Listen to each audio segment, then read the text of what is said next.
नमस्कार दोस्तों। आज की कहानी है अकबर बीरबल और ठगों की करतूत। दोस्तों, दिल्ली में एक ईमानदार साहूकार रहता था। एक बार दो ठग सेठ के भेष में उनके पास आए और साहूकार से बोले कि हम दोनों कुछ जेवरात बेचना चाहते हैं। आपसे निवेदन है कि आप इन्हें बिकवा दें, आपकी बड़ी कृपा होगी। साहूकार छल कपट से भरे एक सरल स्वभाव का व्यक्ति था। उसने उत्तर दिया कि जब तक मैं इन जेवरातों को खरीदारों को दिखाकर उससे बातचीत नहीं कर लेता, तब तक मैं आपको नहीं कह सकता हूँ कि यह बिकेगा या नहीं। इसलिए आपको इस जेवरों को मेरे पास छोड़ना होगा। कल दोपहर तक ग्राहक से बात करके मैं आपको जानकारी दे दूंगा। सेठ की रूप में आए ठग बोले कि आप बेशक इन जेवरों को अपने पास रखें, पर एक बात ध्यान रखें कि जब मैं दोनों एक साथ इन जेवर को लेने आएंगे तब ही आप इन्हें लौटाएंगे। एक के आने पर मत लौटाना। साहूकार ने कहा, ऐसा ही होगा। ठग जेवरात साहूकार के हवाले कर वहां से आगे बढ़ जाते हैं।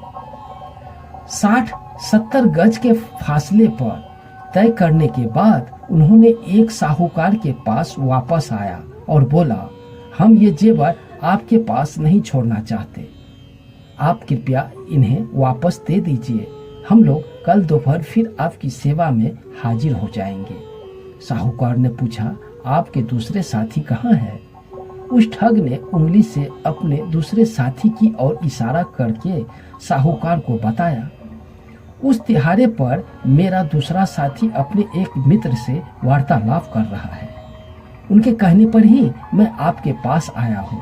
साहूकार ने भी जब दूसरे ठग को तिराहे पर खड़ा देखा तो उसने विश्वास कर लिया कि ठग को जेवर वापस कर दिया जाए। वह ठग जेवरात लेकर चला गया। कुछ समय बीतने के बाद दूसरा ठग साहूकार के पास आया और जेवरात मांगने लगा। इस पर साहूकार बोला कि जब आप तिहारे पर अपने मित्र के साथ वार्तालाप कर रहे थे तब आपका दूसरा साथी आया और वह जेवरात को लेकर चला गया। मैं उसे आपके बारे में पूछा भी था। उसने आपकी ओर इशारा करके बताया कि आप ही के कहने पर वह आया है। उसकी बातों पर विश्वास करके मैंने उसे जेवरात वापस कर दिया है। ठग जेवरात के लिए बिना वहां से जाने को तैयार नहीं था। वह कहने लगा कि जब मैंने आपको पहले ही कह दिया था कि जब तक हम दोनों साथ न आए तब तक जेवरात वापस नहीं करना, तो फिर आपने ऐसा क्यों किया? आपकी गलती है। अब इनका फल तो आपको भुगतना ही पड़ेगा। आपने किया है, आप भरे। साहूकार ने नम्रता पूर्वक उत्तर दिया कि आप भी तो उस समय तिहारे पर खड़े थे जब आपका दूसरा साथी जेवर लेने आया था। ठग का मिजाज गर्म हो गया। वह तेज में आकर बोला, इससे क्या होता है? क्या मैं कहीं खड़ा नहीं हो सकता हूँ? मैंने तो उसे जेवरात लेने भेजा ही नहीं था। दोनों का वाद विवाद बढ़ता चला गया। ठग किसी तरह से भी जेवर बिना लिए जाना नहीं चाहता था। जब उसे जेवरात वापस मिलने की कोई उम्मीद न रही तब वह साहूकार को धमकी देने लगा।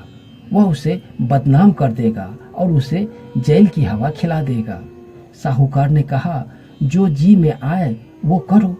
ठग ने शीघ्र ही जाकर बादशाह अकबर के इस प्रकरण के निपटारे की जिम्मेवारी बीरबल को सौंपी गई। बीरबल ने आदेश के पालन करते हुए साहूकार को बुलाया।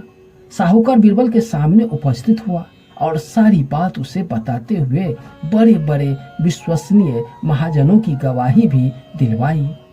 बीरबल को तब भी यकीन नहीं हुआ कि ठग का दावा झूठा है। वह ठग से बोला कि जब यह बात तय हुई थी कि तुम और तुम्हारा साथी एक साथ जेवर लेने आओगे तभी साहूकार तुम्हें जेवर वापस देगा। फिर तुम अकेले क्यों आए हो? तुम्हारा दूसरा साथी कहाँ है? ठग को कोई जवाब देते हुए नहीं बना। तब बीरबल ने साहूकार को आज्ञा दी कि जाओ, जब दोनों साथ आए तब इन्हें मेरे पास ले आना। अकेले आए तो भी मेरे पास ठग को ले आना। अब उसकी कोई चालाकी नहीं चलेगी।